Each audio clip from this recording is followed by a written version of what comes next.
Hello বন্ধুরা, সত্যের মৃত্যু নেই নাটকের উত্তেজনা এখন চরমে। আগামী এপিসোড 9-এ আসছে ভয়ঙ্কর সব টুইস্ট, যা পুরো গল্পকে নতুন মোড় দেবে। আমার প্রেডিকশন অনুযায়ী চলুন জেনে নিই পরের পর্বে কী ঘটতে যাচ্ছে। প্রথমেই ফাতেমা ভাবির কথায়, আগামী পর্বে পুরো ফোকাস কিন্তু থাকতে যাচ্ছে এই ফাতেমা ভাবির ওপর। আমরা প্রমোতে পরিষ্কার দেখেছি যে সে 5 বিঘা আর 10 বিঘা জমির হিসাব করছে। এর মানে কি? এর মানে হলো যে রাস্তার পাশের দামি জমিটা মসজিদ মাদ্রাসায় দান করার সিদ্ধান্ত নিয়েছেন। 9 নম্বর পর্বে আপনারা দেখতে পাবেন আমেনা তার স্বামী আলাউদ্দিন ব্রেইন ওয়াশ করে এই সিদ্ধান্তের বিরুদ্ধে দাঁড় করাবে। সে চাইবে পুরো 10 বিঘা জমি নিজেদের দখলে রাখতে। আমার প্রেডিকশন বলছে সম্পত্তির এই ভাগাভাগি নিয়ে পরিবারে একটা বিশাল বিস্ফোরণ ঘটতে যাচ্ছে। এরপর আসি সেই এতিম মেয়ে শাহানার কথায়। মেয়েটা তো শুধু একটু আশ্রয়ের জন্য এসেছিল, কিন্তু আগামী পর্বে তার জীবনে নেমে আসতে যাচ্ছে চরম অন্ধকার। আমার ধারণা ফাতেমা খুব নোংরা একটা চাল চালতে যাচ্ছে। হয়তো শাহানার নামে কোনো চুরির অপবাদ দেওয়া হবে, অথবা এমন কোনো পরিস্থিতি তৈরি করা হবে যাতে মেয়েটা নিজেই বাধ্য হয় এই বাড়ি ছেড়ে পালাতে। প্রমোতে আমিনাকে বলতে শোনা গেছে, চলো আমরা লুডো খেলি। এই লুডো খেলাটা কিন্তু আসল খেলা নয়, এটা হলো শাহানাকে তাড়ানোর মাস্টার প্ল্যান। অন্যদিকে আলাউদ্দিন আর তার স্ত্রীর মধ্যে কি হচ্ছে?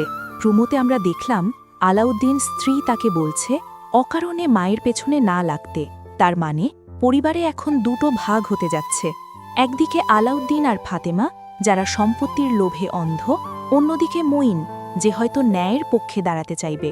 আগামী পর্বে আপনারা দুই ভাইয়ের মধ্যে একটা বিশাল স্নায়ুযুদ্ধ বা কোল্ড ওয়ার দেখতে পাবেন। সালাউদ্দিন কি পারবে তার খালু এবং ওই এতিম মেয়েটাকে ফাতেমা ষড়যন্ত্র থেকে বাঁচাতে, নাকি সেও পরিস্থিতির শিকার হয়ে চুপ হয়ে যাবে?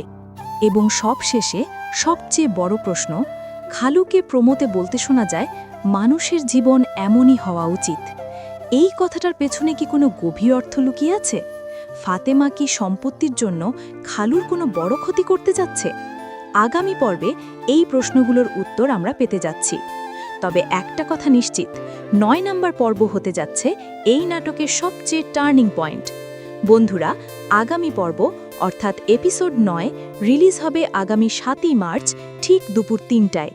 আর আপনারা এই দারুণ নাটকটি দেখতে পারবেন ইগল মিউজিক বা ইগল টিমের অফিসিয়াল ইউটিউব চ্যানেলে। তো বন্ধুরা, আপনাদের কি মনে হয়, ফাতেমা কি পারবে জমিটা নিজের নামে করে নিতে? আর শাহানা মেয়েটার কপালে কি লেখা আছে? আপনাদের মতামত অবশ্যই নিচে কমেন্ট করে জানাবেন। আমি সবার কমেন্ট পড়ব। ভিডিওটি ভালো লাগলে লাইক দিতে ভুলবেন না, আর চ্যানেলে নতুন হলে অবশ্যই সাবস্ক্রাইব করে বেল আইকনে ক্লিক করে রাখবেন, যাতে পরবর্তী আপডেট মিস না হয়। আজকের মতো এখানেই বিদায় নিচ্ছি, দেখা হবে পরের ভিডিওতে। ভালো থাকবেন সবাই, টাটা।